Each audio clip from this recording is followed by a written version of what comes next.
Oke, sebelum kita lanjut ngobrol lagi dengan Pak Indrajit dan juga Ibu Dina, kami akan mengajak Anda terlebih dahulu bergabung bersama rekan kami ada Miranti Hirschman ya dari Jerman. Ini akan memberikan informasi terbaru apa saja kegiatan Presiden Joko Widodo. Saat ini mungkin sudah berada di Rusia karena kemarin sudah bertemu dengan Presiden Zelensky dan sebelumnya sudah berangkat juga atau sudah menghadiri KTT G7 di Jerman. Miranti, apa informasi terbaru yang bisa Anda sampaikan mengenai kegiatan Presiden Joko Widodo di sana?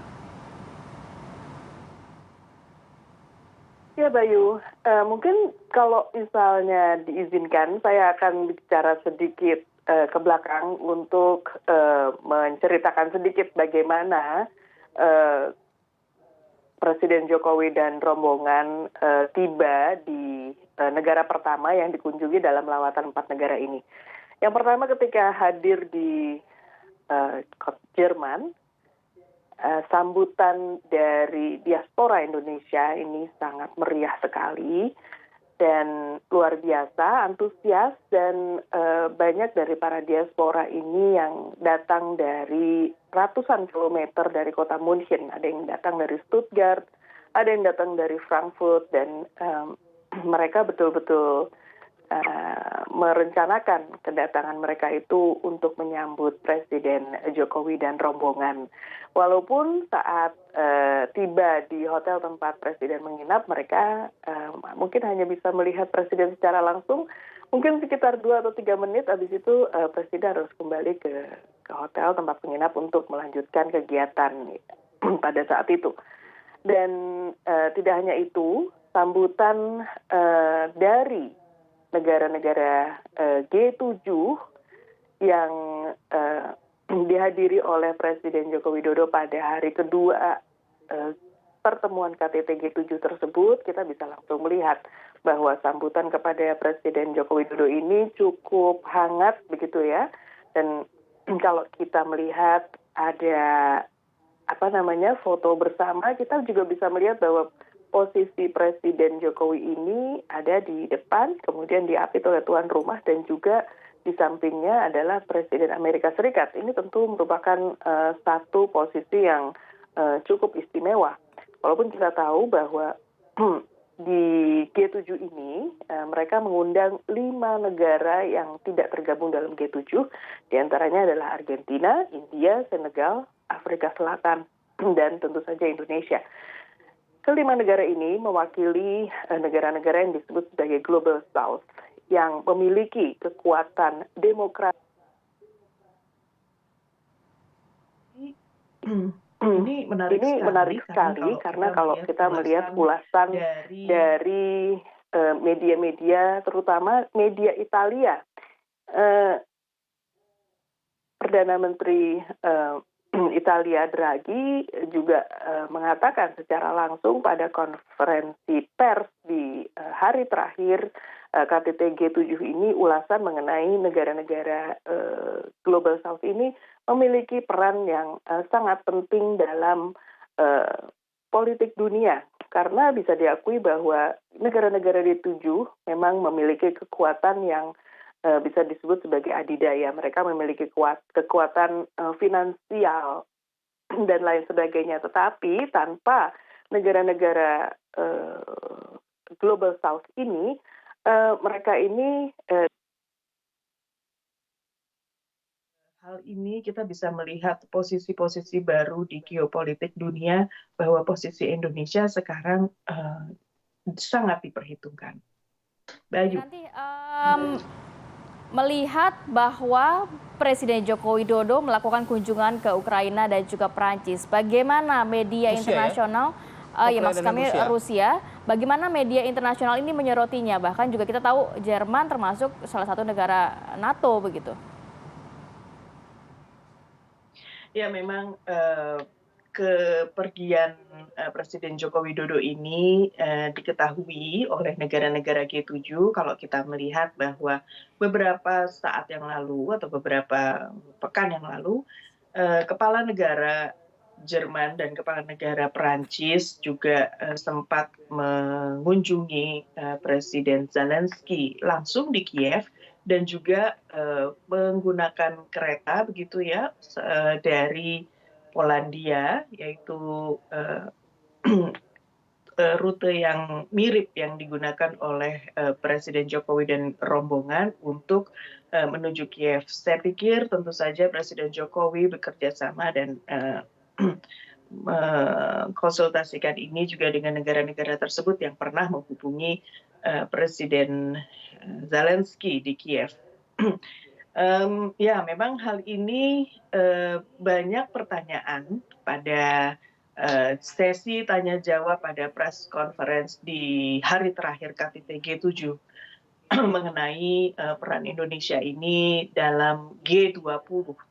Pertanyaannya memang banyak, apakah Presiden Putin memang betul-betul akan berada di Bali, dan bagaimana sikap negara-negara tersebut bila Presiden Putin ada dalam konferensi KTT G20. Ini pertanyaan yang sangat besar yang ditanyakan oleh media-media di Eropa. Tetapi kepergian Presiden Joko Widodo ke Ukraina ini mungkin kan baru saja terjadi beberapa jam yang lalu ya. Jadi kita masih harus menunggu bagaimana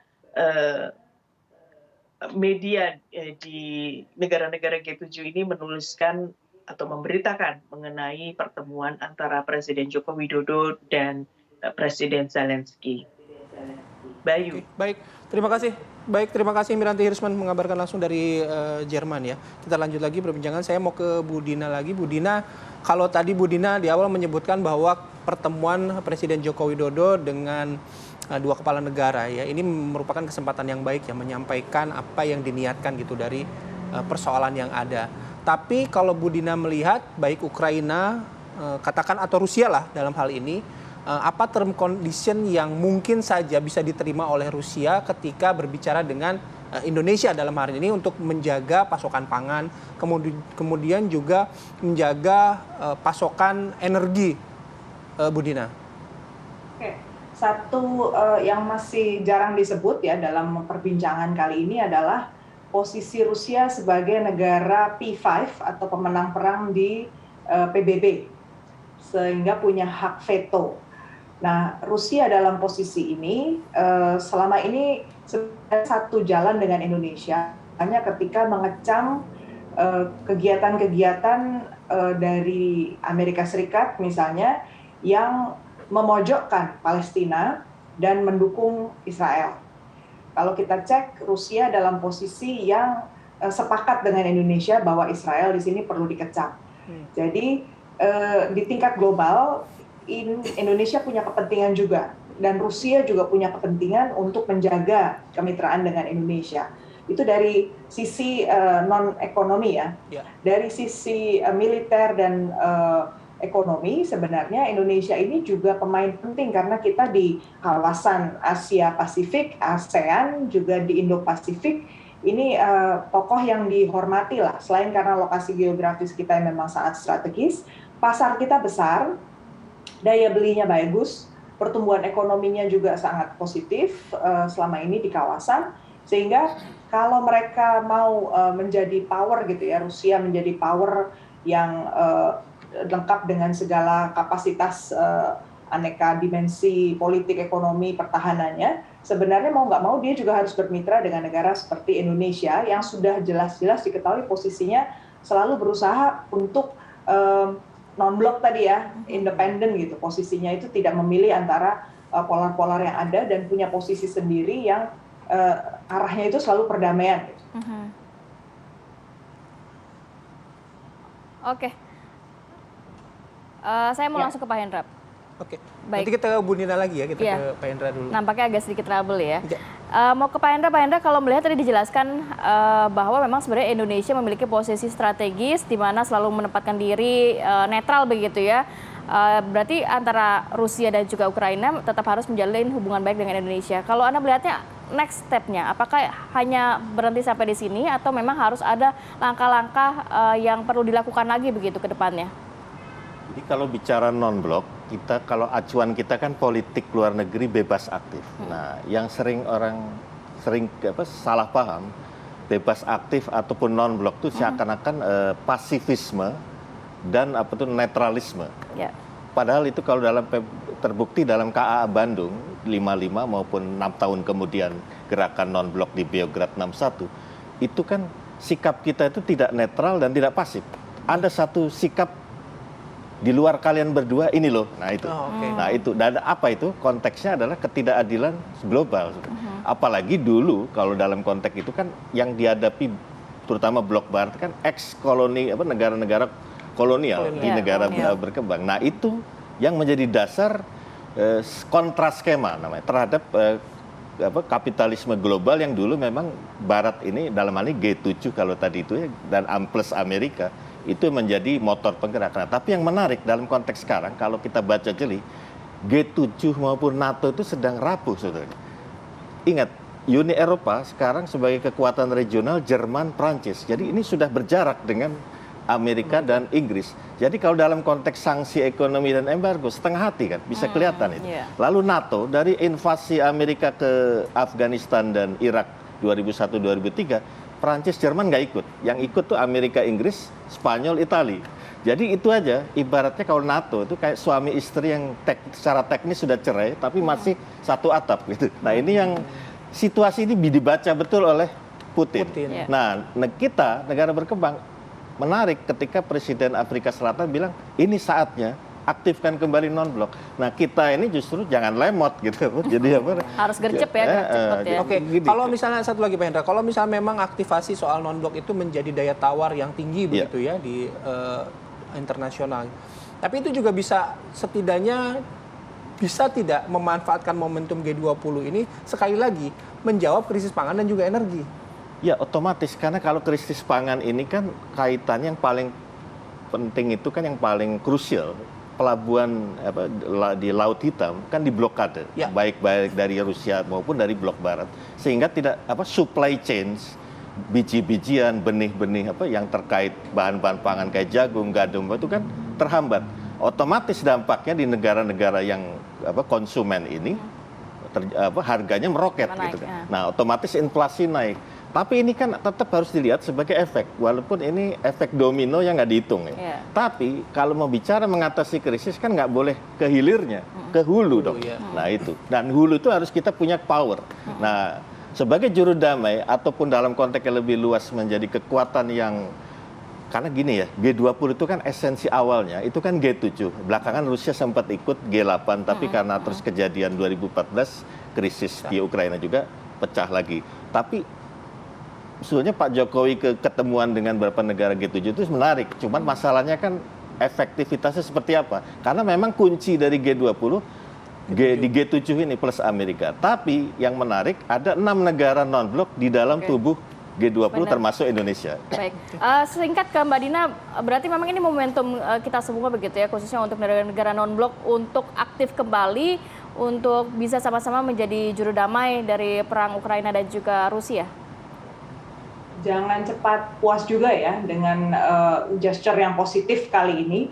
Setidaknya mungkin memang untuk G20 besok di Bali relatif kita bisa menghadirkan semua pihak bersama. Tapi bahwa masalah ini selesai, menurut saya ini kita betul-betul masih harus prihatin dan waspada ya.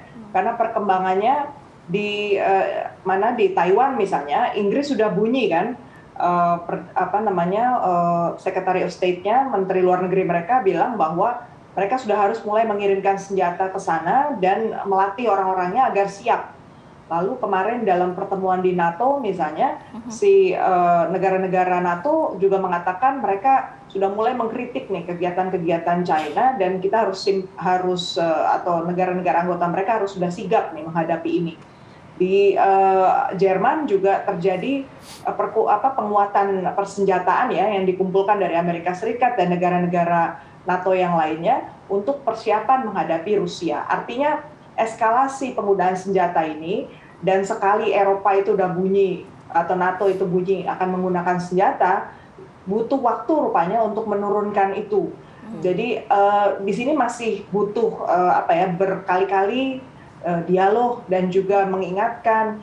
Dan menurut saya sih satu poinnya ya, setidaknya kita harus bermain lebih cantik lagi dengan misalnya India, Afrika Selatan, juga negara-negara Amerika Latin, karena secara ekonomi maupun misalnya persenjataan, India ini juga termasuk yang ditakuti ya, karena mereka juga punya senjata nuklir. Jadi bagaimana kita memainkan konstelasi yang ada ini untuk meredam, mencari peluang bagaimana agar baik Rusia maupun China maupun negara-negara NATO ini sama-sama bisa kalem loh. Tadi dengan posisi memang terimalah kenyataan dunia itu multipolar gitu ya, bukan cuma satu kubu aja gitu. Oke, baik. Baik Bu Dina, terima kasih. Pak Hendra juga terima kasih ya atas waktu kesempatannya pagi hari ini. Salam sehat selalu. Nanti kita bertemu lagi kalau misalnya ada kesempatan untuk membahas hal ini lagi.